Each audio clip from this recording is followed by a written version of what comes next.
In this video, you will learn why you can be lean and at the same time insulin resistant or even type 2 diabetic. And obviously, you will also learn what you can do about it. The reason most people miss this is they conflate insulin resistance with obesity. They are not the same thing. Obesity is often a consequence of insulin resistance, besides just calorie overconsumption. But insulin resistance can exist in your body entirely independent of body fat. Here's the mechanism. Insulin resistance develops tissue by tissue. It doesn't happen all at once across your entire body. Fat cells often become insulin resistant first, which seems counterintuitive until you understand the mechanism. Fat cells have low glucose demand, so when they become insulin resistant, blood glucose stays normal for a long time. Muscle and liver, on the other hand, have massive glucose demand. If they become insulin resistant first, blood glucose would spike immediately and you would see the diabetes right away. But here's where lean insulin resistance actually happens. Version 1, most common. You can have a slim person whose muscle tissue is already insulin resistant. Maybe they are sedentary or eating refined carbs constantly. Maybe they are living under chronic stress or sleeping poorly. Their muscles aren't taking glucose the way they should. Their liver might be storing ectopic fat even despite their overall leanness. Their fasting insulin is slowly climbing. They look fine or even great, but metabolically they're already broken. Version 2, very rare. Lipodystrophy, a genetic condition where someone literally cannot make fat tissue. These people look impossibly lean, but they are profoundly insulin resistant because the fat they can't store anywhere else ends up in their liver and muscle tissue as ectopic fat. They are a profound living proof that leanness and insulin resistance can coexist. So what about type 2 diabetes? It works in lean people the same way as insulin resistance. A slim person can develop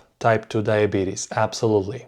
Why is that? Because they've become so insulin resistant in their liver and muscle that even their pancreas can't keep up with the insulin demand anymore. At this point, their glucose spikes despite them being lean. The difference is that in lean type 2 diabetic, the fat they are storing is probably visceral and thus deeply inflammatory, or the ectopic fat in their liver is severe. The real diagnostic markers for these people are fasting insulin and triglycerides, not their waistline. A lean person with their fasting insulin above 10 or triglycerides above 100 is already insulin resistant, regardless of how they look in the mirror. Now, what scenarios actually do create lean insulin resistance or type 2 diabetes? Scenario 1, sedentary lifestyle and poor carb timing. Muscles are your primary glucose sink. If you're not using them, they stop responding to insulin signals. A desk worker, especially eating carbs very often, is building insulin resistance despite staying lean because their muscles never get enough stimulus to take up glucose. Scenario 2, chronic inflammation, autoimmune disease, persistent infections, or constant psychological stress. All of these activate inflammatory pathways in the body that directly damage insulin signaling in cells. Inflammation and insulin resistance come together. A lean person under relentless stress is becoming insulin resistant, even if their body weight never changes. Scenario 3. Poor sleep and circadian disruption. Sleep deprivation impairs insulin sensitivity directly. Your pancreas works harder.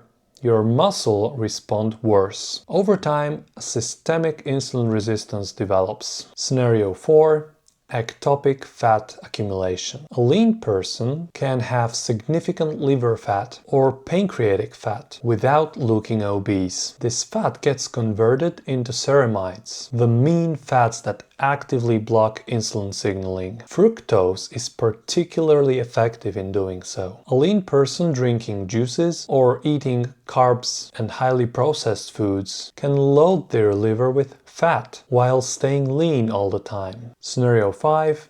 genetic predisposition. Some people simply store visceral fat preferentially, or their adipose tissue is inherently more inflammatory. They also can look lean and be metabolically sick at the same time, while others are metabolically resilient even at much higher body fat percentages, because their fat cells tend to be small and healthy. Scenario 6. High protein intake without resistance training stimulus. This actually is subtle but real. Consistent amino acid stimulation of mTOR, which is one of the main anabolic pathways in the body, without the muscle building signal from the resistance work, can create a state where insulin sensitivity declines even despite overall leanness. This is even more real and dangerous when high protein intake is coupled with high carbohydrates without sufficient dietary fat. This was actually my story, but I will tell you more about it in a separate video. Coming back to the type 2 diabetes thing in lean people, a lean person develops type 2 diabetes when their insulin resistance develops so much that their beta cells are exhausted. They've been pumping out massive amounts of insulin for years to compensate, and eventually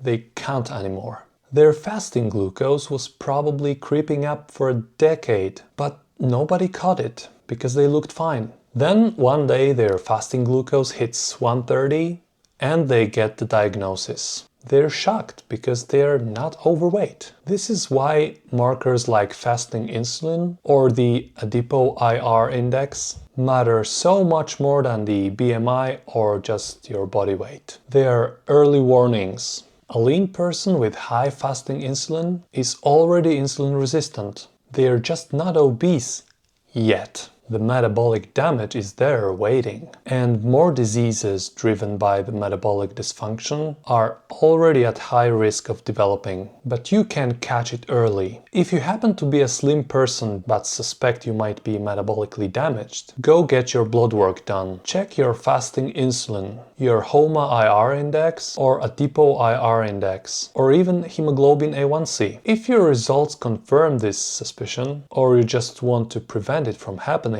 which you should, go check out my other videos on this topic. And more importantly, stay tuned because there is much more knowledge and tips coming soon on my channel. For now, thank you so much for watching. If you appreciate what I'm doing, please click all the YouTube specific things down there and go check out my other videos. My name is Szymon and I wish you a wonderful day. Stay healthy and see you in the next one.